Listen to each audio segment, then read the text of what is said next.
చూడండి, స్వామివారు ఇంకా విశేషమైనటువంటి మాట చెబుతున్నారు. 7 కొండల మీద ఎందుకున్నాడు, 7 కొండల తాత్పర్యం ఏమిటి? శ్రీశేషశైల గరుడాచల వెంకటాద్రి నారాయణాద్రి వృషభాద్రి వృషాద్రి ముఖ్యాం ఆఖ్యాం త్వదీయ వసతేరణిశం వదంతి శ్రీవేంకటాచలపతే తవ సుప్రభాతం.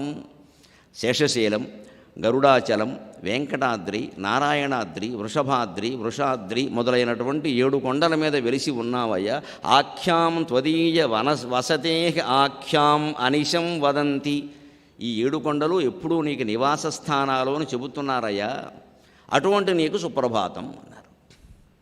విష్ణుమూర్తి సరిగ్గా వైకుంఠంలో ఆదిశేషుని మీద శయనించి ఉంటాడు.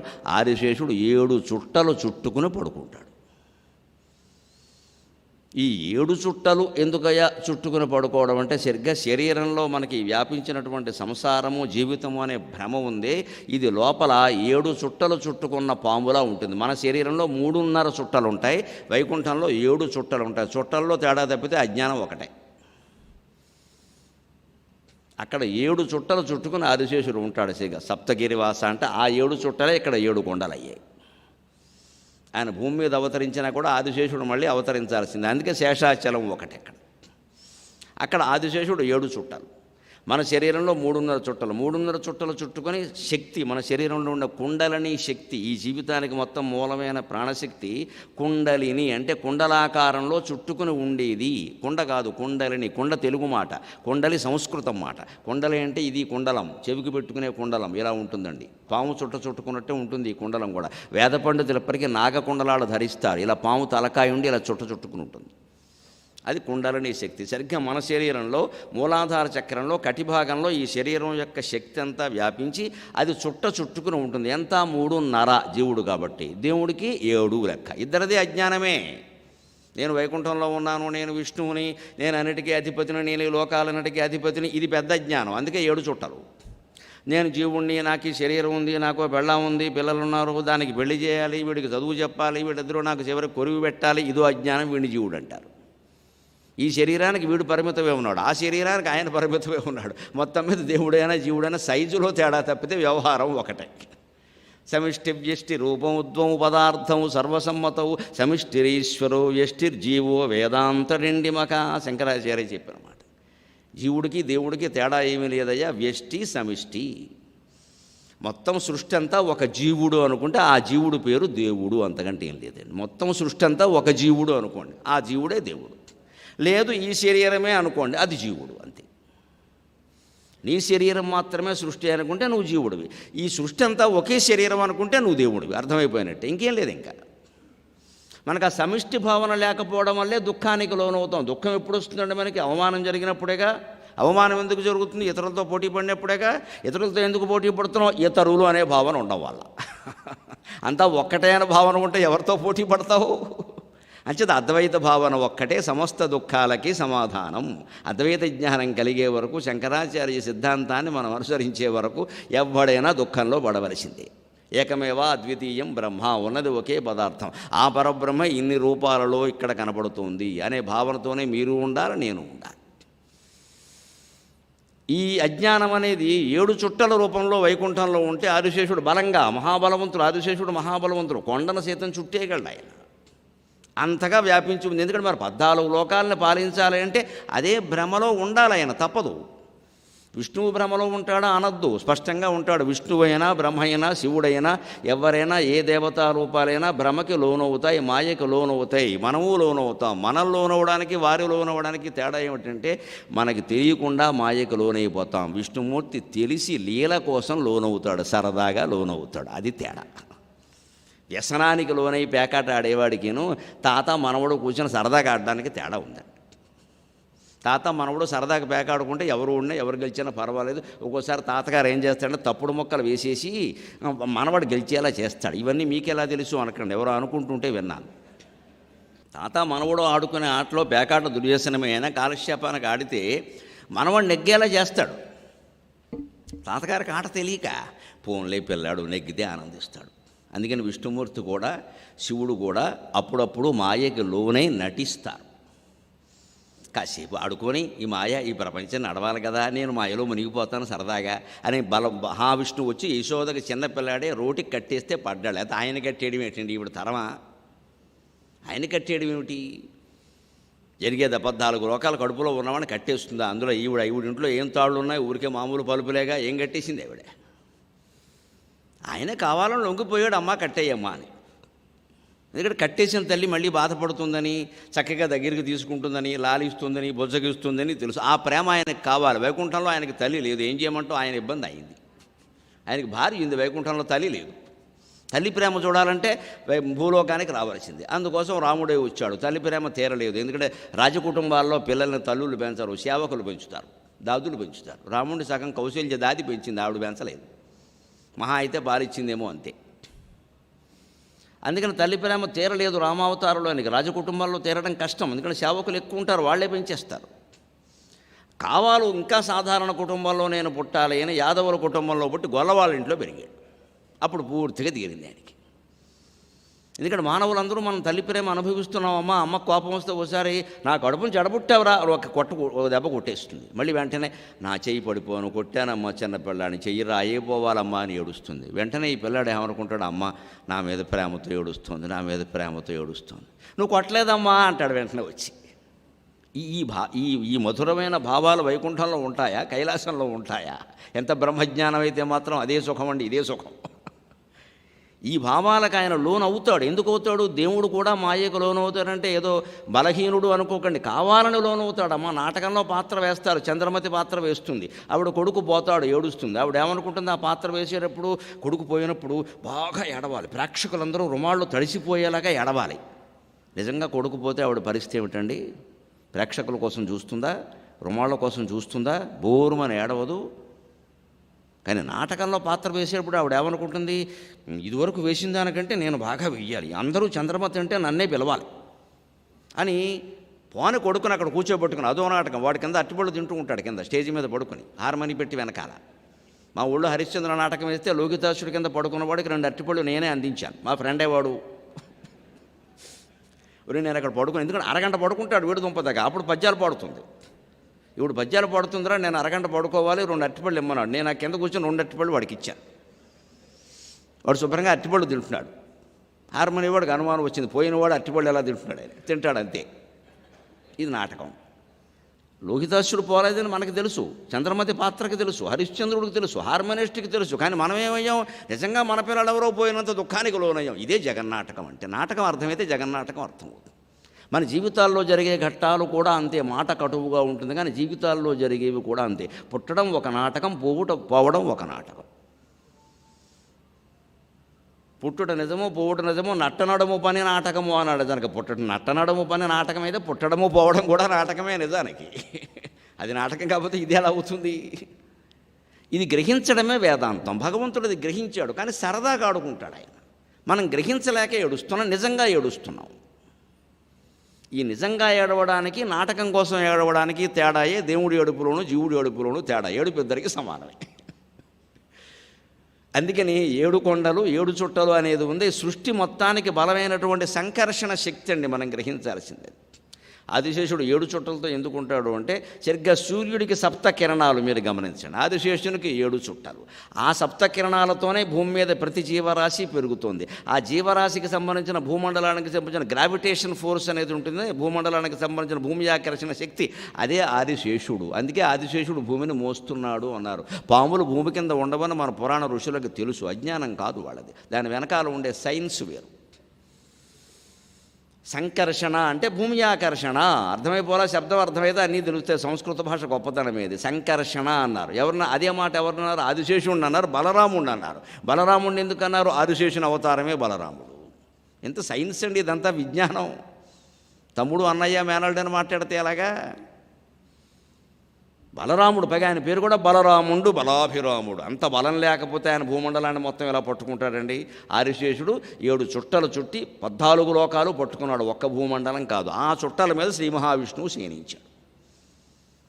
సరిగ్గా మన శరీరాన్ని కూడా లోపల ఈ మొత్తం దేహానికి సంబంధించిన బంధాలన్నీ ఈ శిరస్సు వరకు ఒక బంధంలో 3 భాగాల్లో ఒక భాగం, శిరస్సు నుంచి ఈ కటి భాగం వరకు ఒక భాగం, కటి భాగం నుంచి కింది భాగం వరకు 3వ భాగం. శ్రీమద్వాగ్భవకోటైక స్వరూప ముఖ పంకజ కంఠాద కటిపర్యంత మధ్యకోట స్వరూపిణి శక్తి కోటైకతాపన్న కట్ యథో భాగధారిణి. ఈ 3 లలితా సహస్రంలో 3 భాగాలు చెప్పారు.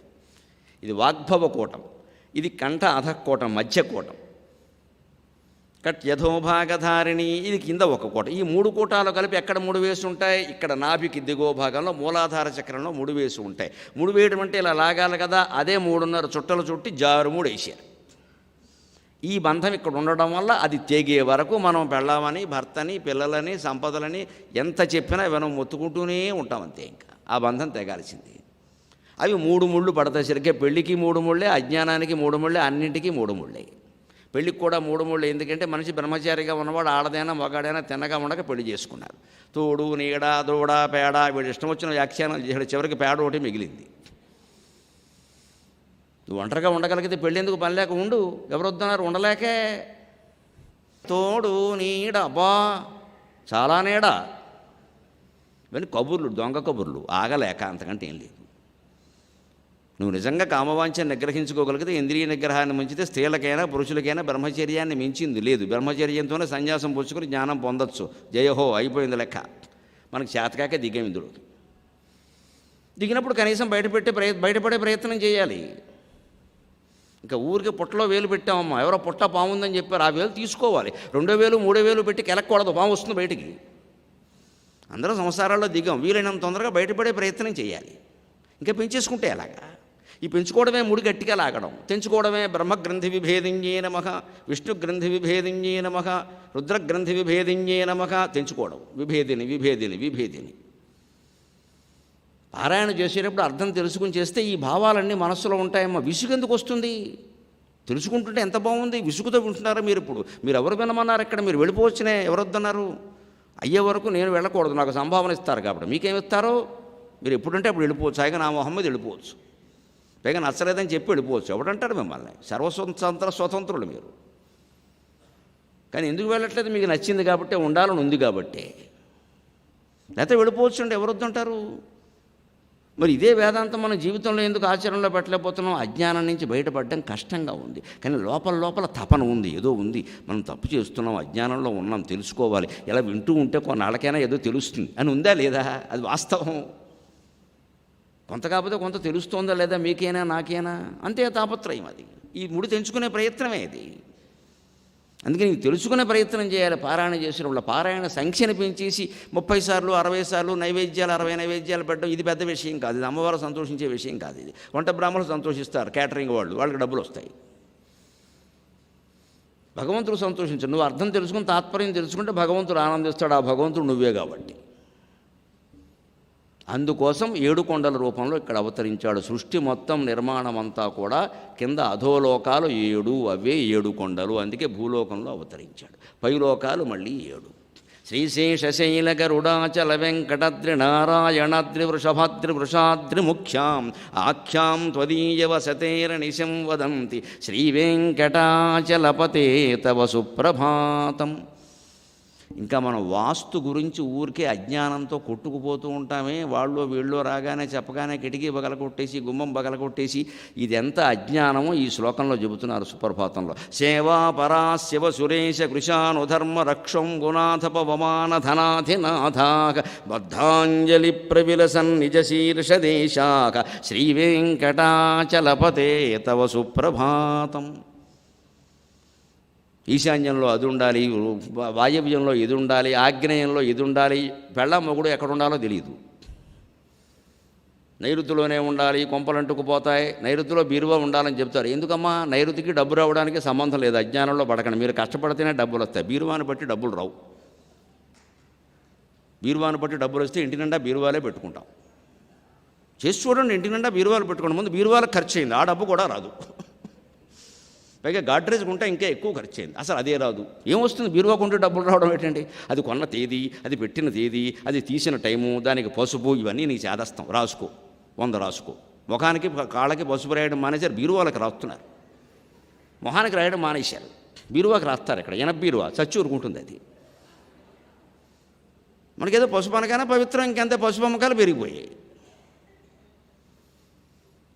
నైరుతిలో బీరువా పెట్టమని ఎందుకన్నారు? నైరుతిలో దంపతుల గది ఉంటుంది.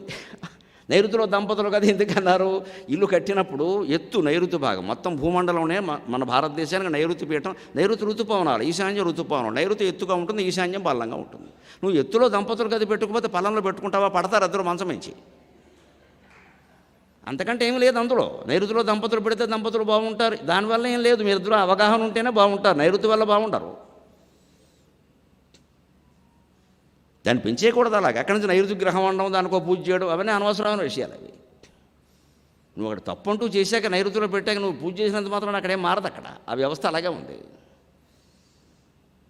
మనకి మన బుద్ధి మార్చుకోవడం ఇష్టం లేక, ఆడ మగ ఇద్దరూ కూడా ఇగో మన అహంకారాలు చంపుకోవడం ఇష్టం లేక, నైరుతి మార్చేద్దామా, ఈశాన్యం మార్చేద్దామా, నీ చేతిలో ఉంది ఇక్కడ మార్చేయి.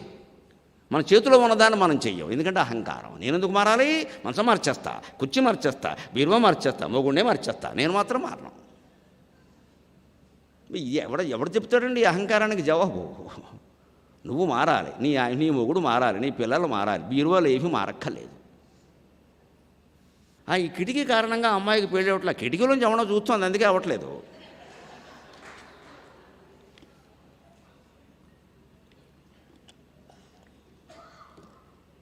ముందు ఆ బుద్ధి సరిచేయి. అమ్మాయికి పెళ్ళి ఎందుకు అవ్వట్లేదంటే అమ్మాయికి ఫోన్ వచ్చినప్పుడల్లా డాబా మీద కడుతుంది, అందుకు అవ్వట్లేదు. నలుగురిలో ఉండి మాట్లాడమని దెబ్బకి తేలిపోతుంది. మనం జాతకాల వాళ్ళని సంప్రదిస్తాం కానీ అమ్మాయికి చెప్పమండి, మనకు ధైర్యం లేదు. దీనికి సమాధానం ఏమిటంటే, మీరు ఏ వాస్తు కారణంగా, ఏ మూలల కారణంగా మీరు భయపడిపోతున్నారో ఆ మూల పురుషులంతా వెంకటేశ్వర స్వామి గుడి దగ్గర పడి అడుగుతున్నారయ్యా అంటున్నాడు ఆయన. సేవాపరాహ ఎవరు? శివ. ఈశాన్యములకు అధిపతి అయిన ఈశ్వరుడు. సురేశ తూర్పుకి అధిపతి అయిన ఇంద్రుడు. కృషాను ఆగ్నేయములకు అధిపతి అయిన అగ్ని. ధర్మ దక్షిణ దిక్కుకి అధిపతి అయినటువంటి యమధర్మరాజు. రక్షక నైరుతికి అధిపతి అయినటువంటి రాక్షసుడు నిరుతి. అంబునాథ పశ్చిమ దిక్కుకి అధిపతి అయినటువంటి వరుణుడు సముద్రుడు. పవమాన వాయువు దిక్కుకి అధిపతి అయినటువంటి వాయుదేవుడు. ధనాధినాథాక ఉత్తర దిక్కుకి అధిపతి అయిన కుబేరుడు. వీళ్ళందరూ ఏం చేస్తున్నారట? బద్ధాంజలికి ఇలా దోషులు నెత్తి మీద పెట్టి ఏడుస్తున్నారట. ఎక్కడ? ప్రవిలసన్ నిజ శీర్షదేశాక నెత్తి మీద దోషులు పెట్టి వెంకన్నబాబో వెంకన్నబాబో మమ్మల్ని కాపాడు అని ఏడుస్తున్నారు.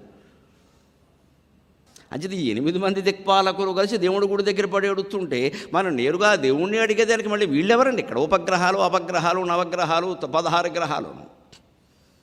వీటి కోసం మొత్తం వాస్తు పుట్టించి దేశంలో పెద్ద వ్యాపారం. ఆ వాస్తు ఈ వాస్తు మొత్తం ఉపాసనలు, పెద్ద పెద్ద బొట్లు, అబ్బో మామూలుగా కాదు. ఇంకా టీవీలో డబ్బులు ఇచ్చి కార్యక్రమాలు.